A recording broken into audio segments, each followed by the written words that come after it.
ની સામે ડેમો છે simple billing software, stock management, sales purchase, bank અને એની સાથે ફાઇનાન્શિયલ રિપોર્ટ્સ. સૌથી પહેલા આની અંદર આપને બતાવી દો કે આ રીતની સોફ્ટવેરની સ્ક્રીન રહેશે, જેની અંદર કઈ કઈ ફેસિલિટીઝ છે, જેમ કે ન્યૂ યુઝર, નવા યુઝર બનાવી શકશો, પાસવર્ડ ચેન્જ કરી શકશો, એકથી વધારે ફોર્મ ખોલી શકશો, ફાઇનાન્શિયલ યર સિલેક્ટ કરી શકશો, લોગો ચેન્જ લોગિન કરી શકશો, એટલે કે બીજાનું લોગિન લોગ ઓફ કરી શકશો. બરાબર. અને એ સિવાય અહીંયા બટન પેનલ્સ આપેલી છે કે સાઈડમાં જેમને ઉપર ના જોવે રેગ્યુલર એમના માટે બટન પેનલ્સ અહીંયા આપેલી છે. હવે ત્યારબાદ ફટાફટ બતાવું તો માસ્ટર્સ ની અંદર અકાઉન્ટ માસ્ટર, આઇટમ માસ્ટર અને બ્રોકર માસ્ટર. અકાઉન્ટ માસ્ટર ની અંદર આપણે કોઈ પણ પાર્ટીનું અકાઉન્ટ અહીંયા ક્રિએટ કરશું. ક્રિએટ કરવા માટે લેટ્સ સે કે મેં અહીંયા નાખેલું છે, જે બતાવું છું. અહીંયા પાર્ટીનું નામ નાખશું, સન્ડ્રી ડેપ્ટર્સ છે, ક્રેડિટર્સ છે, પ્રિન્ટ નેમ, એ સિવાય બધાના એડ્રેસ અને તમામ માહિતી આપણે અહીંયા ભરી દેશું. અહીંયા ડાયરેક્ટ કરવા માટે આપણે આપેલું છે જે F7 દબાવવાથી તમે અહીંયા F7 ફંક્શન F7 અથવા તો સીધું F7 દબાવશો કે જેથી કરીને તમને સીધી જ આની અંદર જીએસટી નંબર નાખીને એન્ટ્રી કરવા મળશે, જે અમારા ડિટેલ વિડીયોમાં આપેલી છે.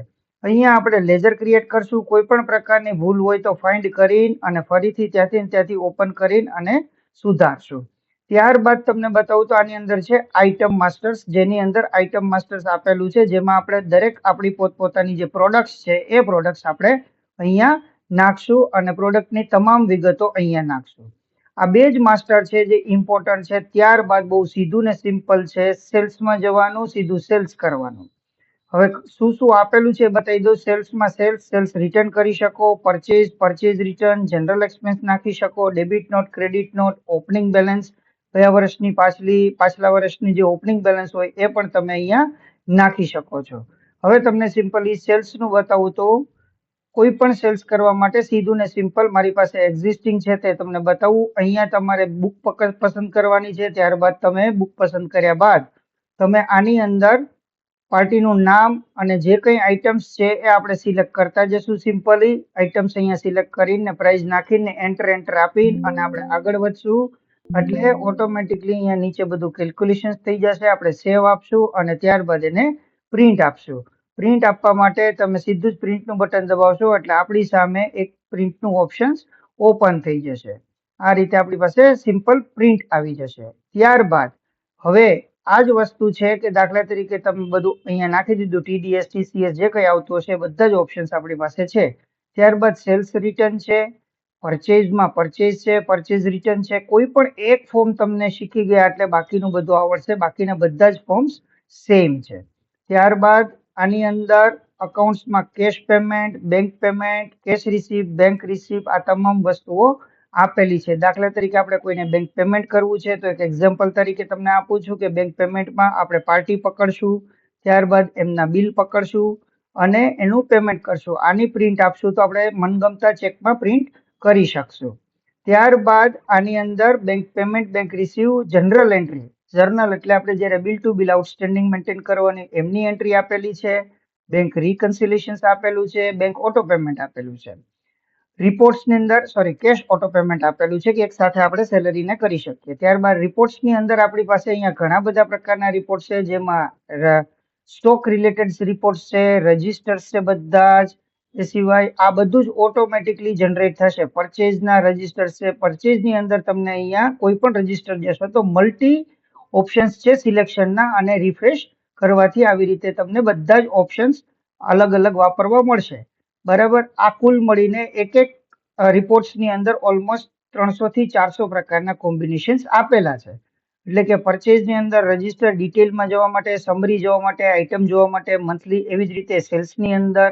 ત્યારબાદ આઉટસ્ટેન્ડિંગ કે કોનું પેમેન્ટ કેટલું બાકી છે અને કેટલું લેવાનું દેવાનું છે એ બધું છે.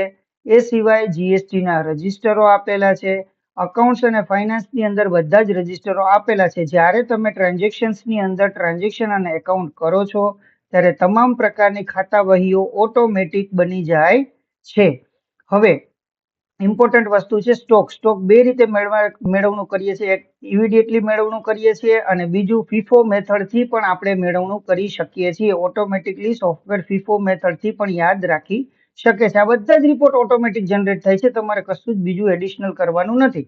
હવે જે આપણો ઇન્ટરનલ સ્ટોક પ્લસ માઇનસ કરવા માટેના અહીંયા પત્રકો આપેલા છે, જેમાંથી તમે કામ કરી શકશો. એ સિવાય બાકીનું જે આપેલું છે યુટિલિટી આપેલી છે. યુટિલિટીની અંદર આપણે જે કઈ પ્રકારના સેટિંગ્સ છે એ સેટિંગ કરવા માટેનું આપેલું છે, વર્ષ ક્રિએટ કરવા માટે વગેરે વગેરે, જે તમને સમયાંતરે શીખવવામાં આવશે. મોબાઈલ એપ્સ સિંક્રોનાઇઝિંગ આપેલું છે, એટલે કે તમે જ્યારે આ વસ્તુને મોબાઈલમાં સિંક્રોનાઇઝ કરવા માંગતા હોય તો અહીંથી તમે ક્લિક કરીને મોબાઈલ સિંક્રોનાઇઝિંગ કરી શકો છો. ત્યારબાદ અમારા તરફથી આવતા તમામ અપડેટ્સ એ તમને ઓનલાઈન અપડેટ્સમાં મળી જશે. તો આવી રીતે સીધું ને સિમ્પ્લિફાઈ સોફ્ટવેર છે, જે 5મું ધોરણ પાસ છોકરો પણ ઇઝીલી વાપરી શકે છે. એટલે કે તમે માત્ર ટ્રાન્ઝેક્શન્સ અકાઉન્ટ્સ કરવાથી તમારા તમામ પત્રકો ઓટોમેટિકલી જનરેટ થઈ જશે.